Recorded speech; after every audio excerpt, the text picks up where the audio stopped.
Bonjour à tous. Alors, je souhaiterais vous parler aujourd'hui de pollution spatiale. J'ai été témoin le mois passé d'une observation dans le ciel étoilé que beaucoup de personnes ont déjà faite, qui circule sur le net et que je qualifie, moi, de pollution visuelle pour l'instant. Je veux parler du train des mini-satellites Starlink lancés par la SpaceX. En tant qu'observateur de notre magnifique ciel, j'ai été en premier abord impressionné, comme tout le monde, mais j'ai vite ressenti une nausée provoquée par cette pollution visuelle. J'ai eu le sentiment qu'on venait d'ouvrir une autoroute dans le ciel, et la certitude que cela n'était que le début.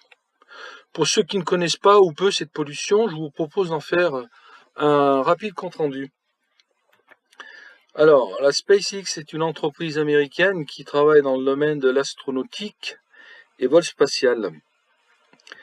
Son fondateur et président-directeur général est le milliardaire Elon Musk.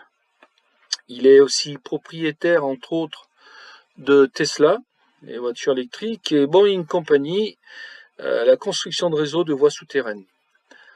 Il est aussi un sous-traitant de la NASA pour le transport de fret vers l'ISS. Ça, c'est pas rien. Alors, la SpaceX a un projet nommé Starlink. Son but, donner l'accès à Internet au débit par satellite sur l'ensemble de la planète. Rien que ça.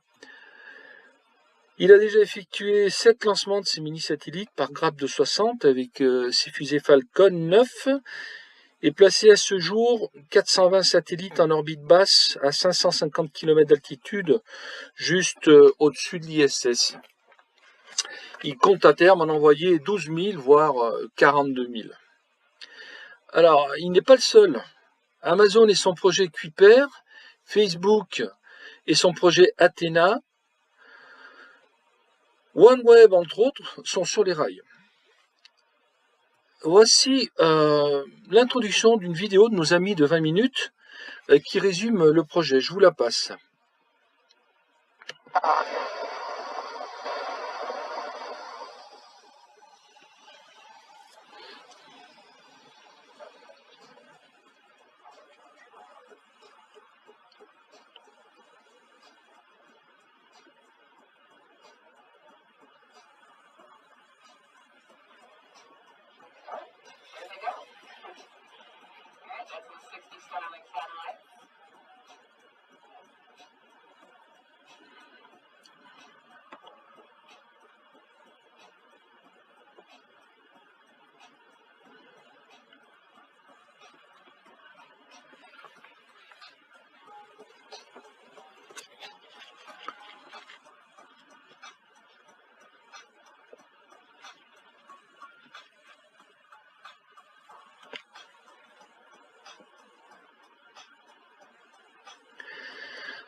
Voilà, ici on a une image impressionnante de largage dans l'espace des mini-satellites depuis leur lanceur Falcon.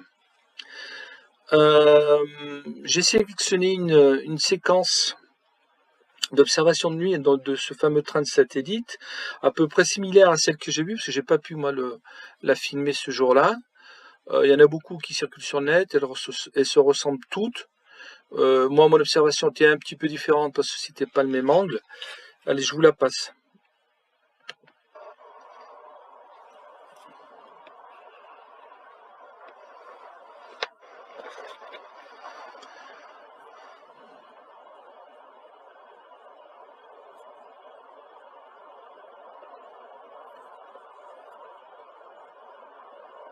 Voilà, ça paraît irréel. Au premier abord, c'est sûr que c'est impressionnant parce qu'on n'a pas l'habitude de voir ce genre de choses, en tout cas quand on le voit pour la première fois. Mais moi, je vous assure, j'ai eu tout de suite un sentiment de rejet parce que j'avais l'impression de voir défiler des voitures sur une autoroute avec toute la pollution qui va avec. Et ça marque.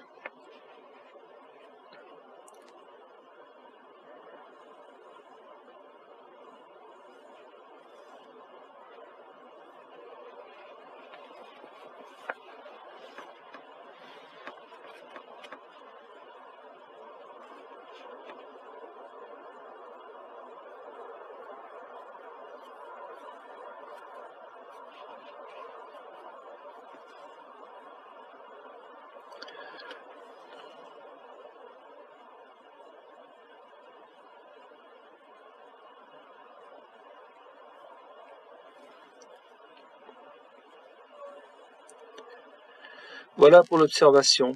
Alors je vous ai mis une carte qui positionne les orbites pour qu'on comprenne bien de quoi on parle. Donc notre bonne vieille Terre.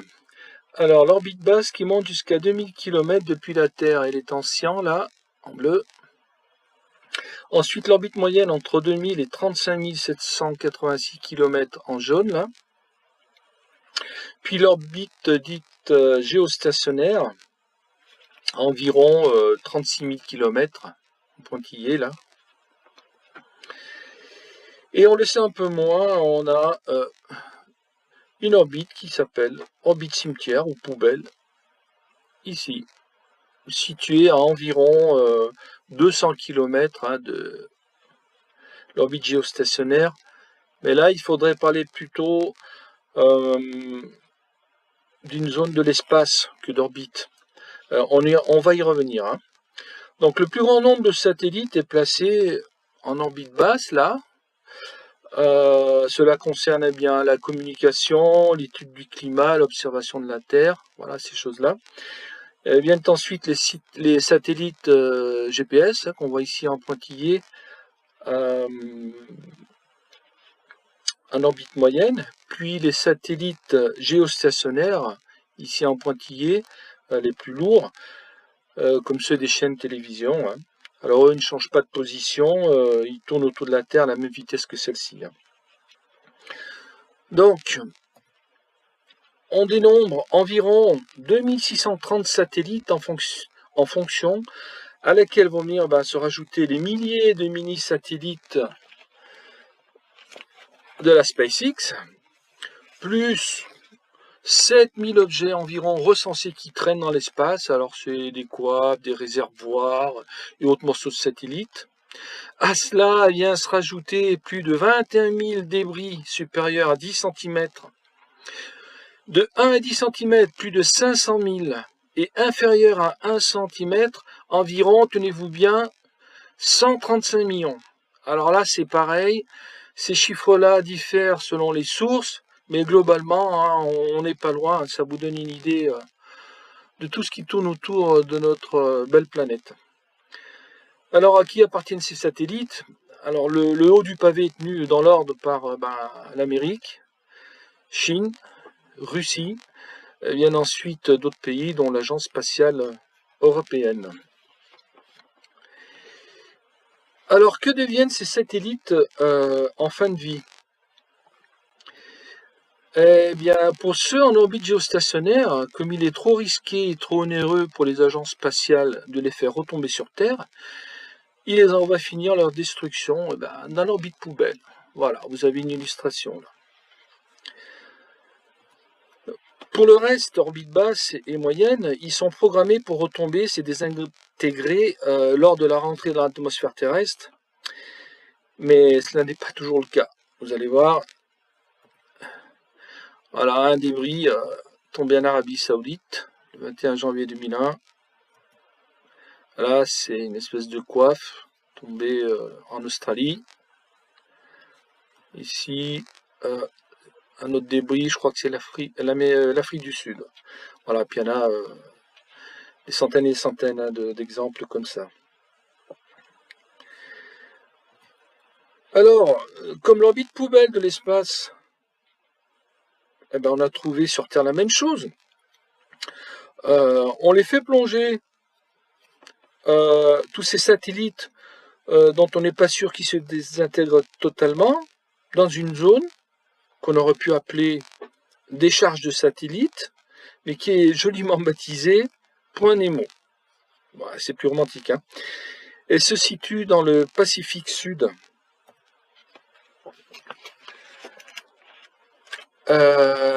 Alors, qu'est-ce qu'on peut lire sur cette zone? Eh bien, que le point Nemo est un point situé au sud de l'océan Pacifique. On a les coordonnées GPS. Il se situe au centre d'une zone de 2688 km de circonférence dans laquelle ne se trouve aucune terre émergée. Pour différentes raisons, notamment l'immense distance aux terres les plus proches, qui empêchent les vents dominants d'y transporter des matières organiques, et la configuration des courants océaniques, les gyres. La région de Point Nemo et de ses fonds marins sont très pauvres en espèces vivantes. Ça doit être gai dans le coin. Aucune route maritime n'y passe. Les seuls bateaux qui s'en approchent sont les voiliers du Vendée Globe Challenge. Et ce qui nous intéresse, voilà. Point Nemo est également l'endroit vers lequel les agences spatiales internationales précipitent les engins spatiaux en fin de vie. Et pour cela, parfois qualifié de cimetière de vaisseaux spatiaux. Voilà. Donc, il existe dans nos océans 5 poubelles géantes d'une soupe de plastique qui ne cesse de grossir. Je pense que vous êtes au courant. Ensemble, elles atteignent une superficie de 5 à 6 fois la France, profonde d'une trentaine de mètres. C'est si grand qu'elle est appelée le 8e continent. Vous voyez, c'est joli ça. Le 7e étant celui quasi submergé de la Nouvelle-Zélande. Alors ça, c'est un sujet controverse, mais bon, pour l'instant, c'est ce que j'ai trouvé, moi. Alors, pourquoi j'ai appelé cette vidéo le 9e continent? Eh bien, cette orbite cimetière ou zone poubelle spatiale, qui grossit de plus en plus, a de très fortes similitudes avec les poubelles de nos océans. L'homme en étant le créateur, eh bien, je l'ai annexé à la Terre, je l'ai baptisé le 9e continent. Voilà, c'était mes remarques et mon petit coup de gueule pour cette pollution spatiale. Comme d'habitude, si vous avez des idées, des commentaires, n'hésitez pas à me les laisser. Allez les petits loups, bye bye et à bientôt.